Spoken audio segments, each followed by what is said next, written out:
Hello, everyone. My name is Eric K. Thomas, editor-in-chief of the Quintessential Gentleman. And tonight we have Desean Terry, Apple TV's The Morning Show, which comes up with season 2 on Friday. I'm super excited. I had other team members that was trying to interview you. I was vying for it. I created this card. So that I am such a fan of the morning show, and I just want to have a great conversation with you. And I want you to. Awesome! I'm glad you like the show, man. It's super exciting. It came out right before the pandemic, in like that last year, 2019, and I didn't even realize that because I saw it twice during the pandemic because clearly we have nothing else to watch. So I watched it again. So it's definitely my jam. But first and foremost, I want to know how you're doing. How are you kind of during the pandemic and all of that? You've been doing all right? Well, yeah. Well, I mean, the pandemic was tough, right? It was a tough experience. I'm so grateful that morning show season 2 touches on some of the things that at least I experienced during the pandemic. So, I'm still sort of like, I'm still in a pandemic. Yeah, sure. Just so we know, it's just sort of like, I'm definitely not quite back to normal yet. Like I'm on a completely different schedule than I was before. So I'm still just, living and moving through that and trying to figure out, I'm still assessing. I guess that's what I'm saying. I'm still assessing sort of how am I supposed to live and be in this world? But I went through some, profound changes during the pandemic, just as a Black person in America, and I think that quiet and absence was shifted things in all of us. Yeah, for sure. And you touched on it. A lot of people don't know, but they will know when they watch the show. But season 2 does kind of curve kind of into the conversation about being in the pandemic and the newsroom and all of that. I was going to ask you, how was it filming being in the pandemic and then also in reality being in the pandemic? It was a trip. That would be the main word. It was a trip. And trip because in the complicated sense, because first and foremost, like shout out to the crews and everyone who worked on the morning show, because we as the actors oftentimes we get accolades, but this season of television, it was hard work because you had to do it under different constraints, and sometimes you had to do your job in half the amount of time with less than 24-hour notice, because things were shifting and changing, and you had to come up with some creative solutions as to how to get your job done. And so it was a trip to witness that, to just see people step up to the moment. That was inspiring. And then it was also a trip to be in it, where sometimes you are concerned about your safety. Like, what does it mean? And we're discovering what this virus is doing. In the middle of the season, we have vaccines, and so things are changing and shifting. So it was trippy, but man, I was grateful to be working. Of course. All right, I feel like I done got ahead of myself. I want to kind of take a step back and first and foremost want to know, being in the newsroom. Did you know anything about media, the newsroom, news anchors, anything before you were in the morning show? I feel like I thought I knew, but I didn't really know. And I thought I knew, which I think is important, is because these people are in our households and we're so accustomed to them being in our household, we create an intimacy with them, which I think is also part of what Daniel's talking about. Like, if being on this platform and in this medium creates such intimacy and connection to the people, then we got to get more Black folks on there. You need a Black voice on there. You need a representation there.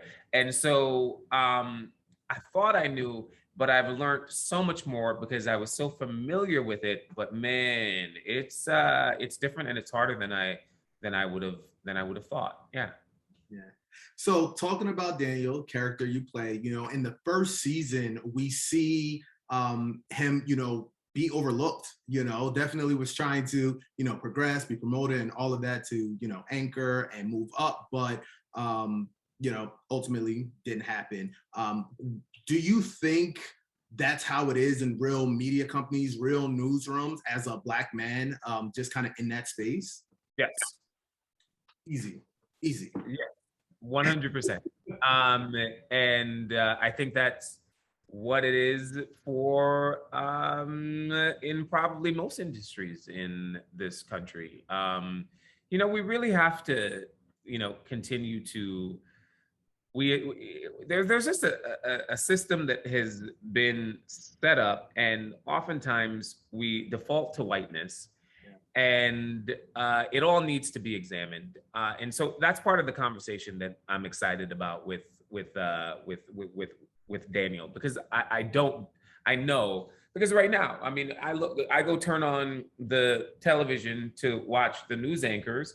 What Black people are, I forget the exact percentage. We're 20%, 18% of this country. I'm not turning on the 18% of the news programs and seeing a Black face. There's one Black anchor in prime time. That makes no sense. So yeah, these people are getting passed up, and the media industry, media in general, needs to change. And I think when they make a small step, like, oh, we have one person, people try to rest on their laurel, but no, there needs to be way more. So just kind of playing between season 1, season 2, but with Daniel, and then just also, I would say, our community and the Black community, do you think we're too loyal to a job or a company?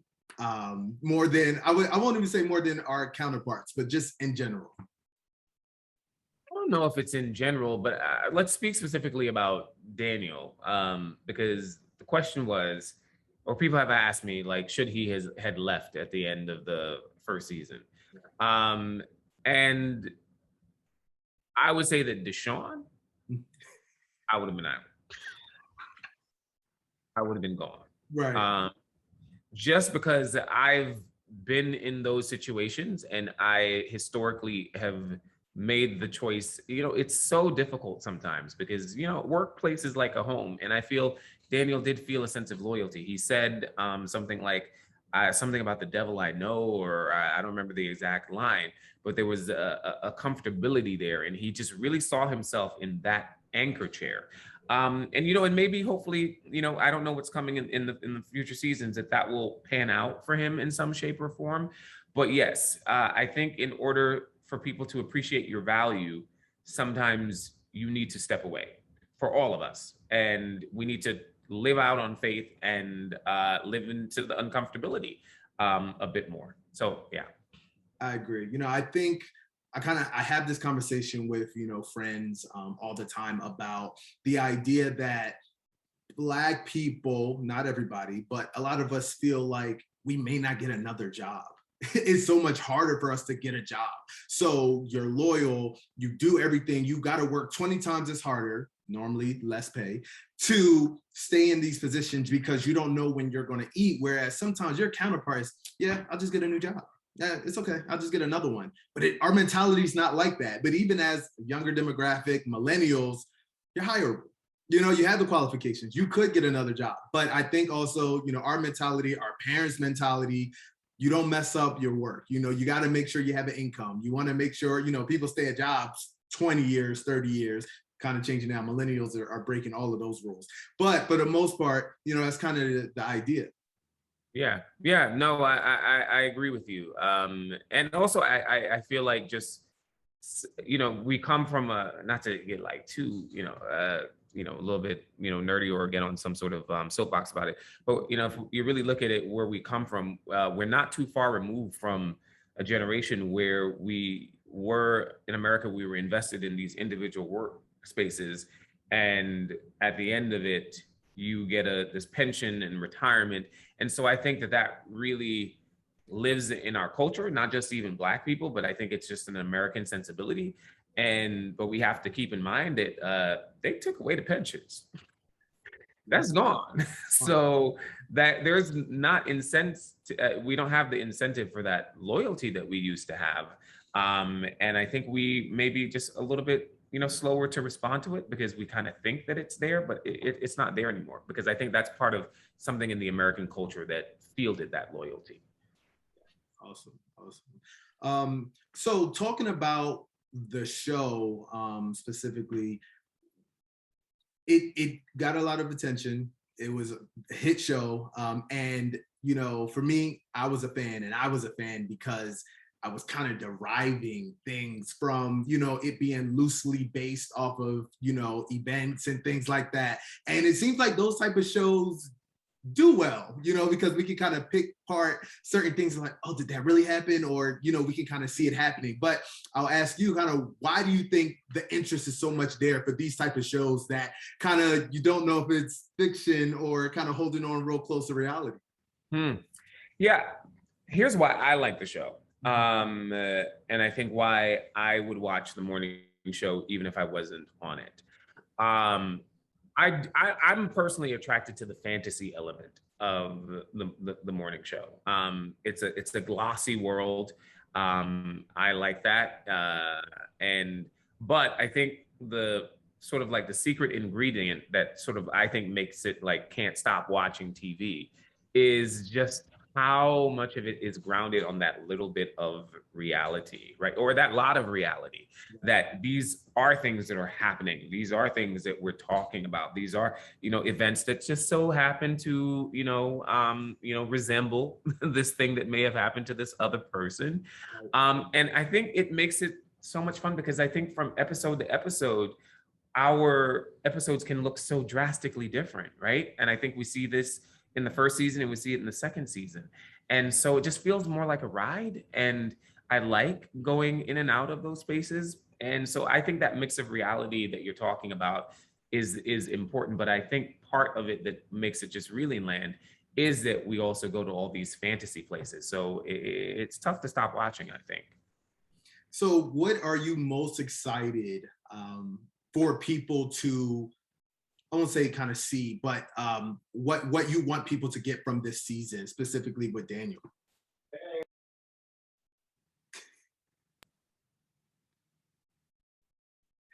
One second, guys. Commercial break. So what I am most excited about, well, first of all, I think that, we get to know Daniel better this season. We spend more time with him. I'm excited that he starts to call out things more this season. He's the first person to start talking about COVID, and that takes him on a bit of an adventure. And we get to see a little bit more vulnerability. I think real world things that we're dealing with. He makes some bad decisions. Okay. We love a bad decision. I love to watch a bad decision, not live it, but watch it. Yeah, and I'm without telling people what it is and stuff. But I love that he got to make these bad decisions because what I didn't, because also he talks about the systemic stuff. He's talking about racism, and what I'm excited that we didn't do is that we didn't make it this trope where the Black folks carried the moral integrity, and for some reason we're higher or elevated human beings than the rest of the characters. Because in the morning show, as we see from our main heroine Alex Levy, she is flawed. She is flawed, and she makes some heroic decisions, and she sometimes makes some terrible decisions. And so it was great that we did not go, that we go in that some ways we're rooting for Daniel, but we also see him, do some things that we're like, I don't know if that was the right decision for that moment, but I'm gonna watch it. Right. So all those things, I guess the word I'm looking for is that we see that Daniel also has neuroses. And the white characters have neuroses, so we all have neuroses. And so that we're playing with those colors within this landscape. Those are some of the things I'm excited about. Awesome. So do you think, so if acting wasn't a thing, we could definitely see you on our TV as no. What's the worst thing about that you would say about being a journalist from the character? What would you say would be the worst thing? I'm gonna be very, very honest.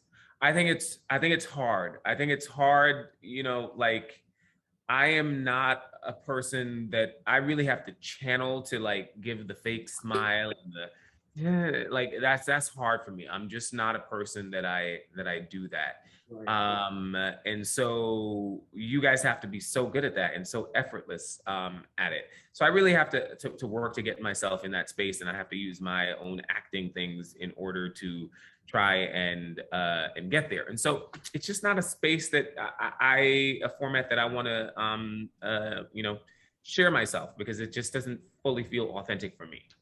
I always think when I hear, you know, people on the news and stuff and how they talk, that would be the issue with me. Trying to think of how to talk and enunciate your words so proper.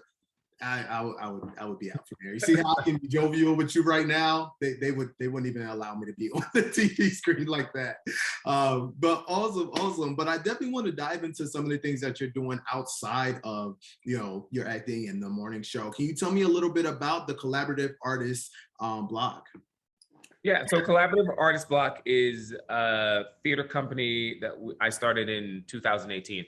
I grew up in South Central. I'm from Belize City, Belize, but I grew up in South Central, and that's where I, you know, developed as an artist. And if it wasn't for, you know, older artists who took the time to sort of, you know, it literally introduced me to acting, my life would look completely different. And so CAB is, for me, what I always say is that, you know, South Los Angeles is 7 miles away from Hollywood, but the road from South LA to Hollywood it almost should be, feels like an ocean apart, because so few people are actually given a pipeline to become our storytellers, this is the cash crop of this state. Right. And so if you have a cash crop, the people in the state should be participating and making their lives making their living in this industry. And so CAB is just a way to sort of, you know, tell stories that center people of color, what's happening with our community, and also get those stories to people of color and hopefully help to pour back into our community so that they can, you know, in turn become artists that pour back into us. Oh, that's awesome. And I think, you know, it's so interesting because we're actually kind of working on doing some things here, interviewing some other, you know, theater. There's a lot of stuff. We're in New York, so of course, but it's just intriguing to hear how many people, specifically like men, the interest is there, being able to kind of pour into that theater part. I don't think it gets enough attention like it should. And it's awesome. So I'm super excited. Whenever you have anything, please let us know. We'll definitely support and promote. I know that you have actually the Central Park 5 that you're working on. It's like a show, right? Yeah. Hold up. What's that? No, just because I'm very, you know, bold and honest with it. I'm directing an opera. I didn't see that happening 2 years ago, a year and a half ago. But it's connected to the activism work that I'm doing. You know, someone approached me after COVID and they said, you know, let me, and they first approached me from the activism sense of it, that, you know, opera remains a predominantly white space. And we need storytellers, and I agree with that. I think we have to dismantle every white space so that, you know, people of color can feel like they are welcomed and become custodians of their stories. And so that's how I was approached in regards to directing the Central Park 5. I didn't know that there was an opera about the Central Park 5. I didn't know that there was a Pulitzer Prize winning opera about the Central Park 5. And so now to helm the train or ship that is going to bring this story to hopefully new populations, and also introduce new folks, like, you know, the popular people that, you know, go to CAB shows, hopefully introduce them to this new medium and this new opportunity for art activism. That's the stuff that I dream of and I'm excited about. So Awesome. No, I'm excited. I've never been to an opera before. I don't know if I might go to one. I was like, it never was my thing, but this one, I would definitely go. That would be my first opera show. Yes, there was also a production that's going to be happening in New York.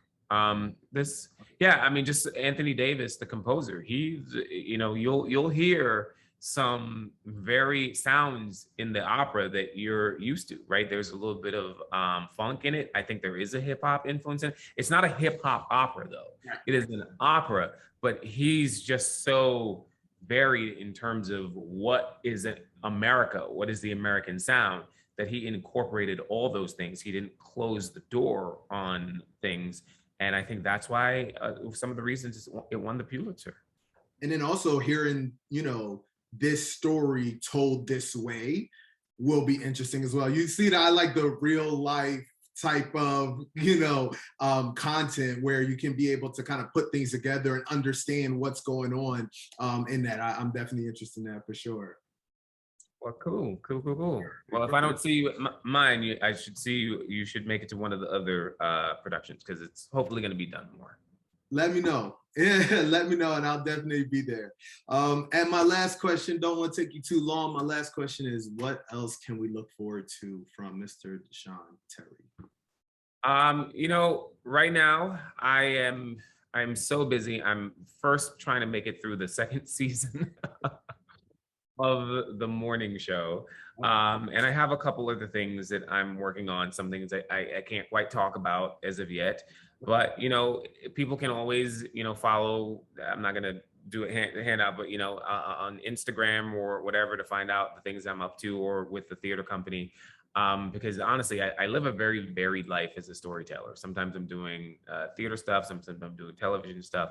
And I'm excited about it all and really just feel fortunate that there's so many things that I'm participating in right now. Awesome, perfect. So you guys heard it. Make sure you tune in to Apple TV and watch the morning show coming this Friday, right? Yes.